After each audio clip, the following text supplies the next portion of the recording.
This segment brought to you by Heinen Brothers Ag, farmers helping farmers by offering quality aerial and ground application, fertilizer, ag chemicals, and anhydrous ammonia. Call today to protect your crop yield. Thanks for staying with us. Now Duane and Shawn Darcy discuss what consumers want to know about the cattle industry. Duane Toews joining you with AGam in Kansas while at the Kansas Livestock Association Annual Convention and Trade Show in Wichita. A chance to catch up with Shawn Darcy from Lakewood, Colorado. Shawn, you work for National Cattlemen's Beef Association. You had an opportunity to talk to the producers at the convention this year about consumers' interests and their desires and wants. Give us a little update on what you had for information to provide for them. Well, I think the biggest thing is that we see that there's a clear lack of education. So consumers are further away from their food than they ever have been. So that we want to be part of those conversations. And one of the best ways that we can do that is through telling our total production story of how cattle are raised from pasture to plate, so all the way through the life cycle. And that was a key component from what we've learned, is telling the story from the cow-calf operation all the way to that retail case really is what consumers want to know. They want the transparency. Let's give them some of that and tell them about all the positives, all the people involved in the process. We think about the opportunity to do so. We need to feed them the right amount of information but not overload them at the same time. That's kind of a delicate balance to accomplish that. Absolutely, absolutely. What we're seeing is we want stimuli or media that is going to be appealing to consumers, shorter videos, infographics, things that are able to condense some of this information into one, as you put it, that they wouldn't be looking at for too long or losing their attention span. So, under 5 minutes, under 2 minutes if you can, infographic, interactive infographics so that they're able to interact with the different phases of the life cycle, that sort of thing.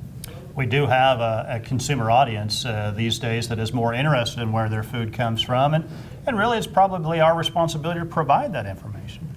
I would agree. I think it is very important because they are getting that information, so we want to be part of that story to be able to tell how beef is being raised and not just letting other people fill in that information for us. As we go down the road and look forward, recognizing what we need to do is one thing, but accomplishing that task is another. I would agree. I think it's important to leverage the research that we do and make sure we're developing the tools, whether it's a difficult topic to address, so we have those tools available, and also proactively telling that positive story out there. So Shawn, on a producer level, obviously we're hearing these things from the national level and it filters its way down to the local level. How does an individual producer start to make that step to make a positive influence in our industry? That's a great question. I think there's a lot of ways, because what our research would tell us is that it's important for that aspect to talk about the cattlemen and ranchers that are involved.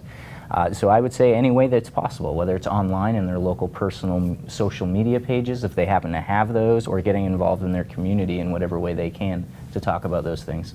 One thing to note that there is help out there from their state associations that can help them accomplish that as well. Absolutely. We push a lot of programs out and work simultaneously with our state programs as well as other stakeholders and industry leaders throughout, so that yes, that is very important. Our thanks to Shawn Darcy from Lakewood, Colorado, who works for the National Cattlemen's Beef Association, Associate Director of Market Research, talking with the KLA members at their annual convention about what consumers want to know. For AGam in Kansas, I'm Duane Toews. Jamie, back to you.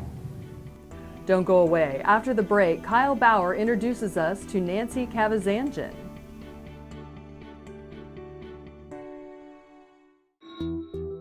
I'm a patient of Kansas Regenerative Medicine in Manhattan. I had stem cell therapy in my hips and my left knee.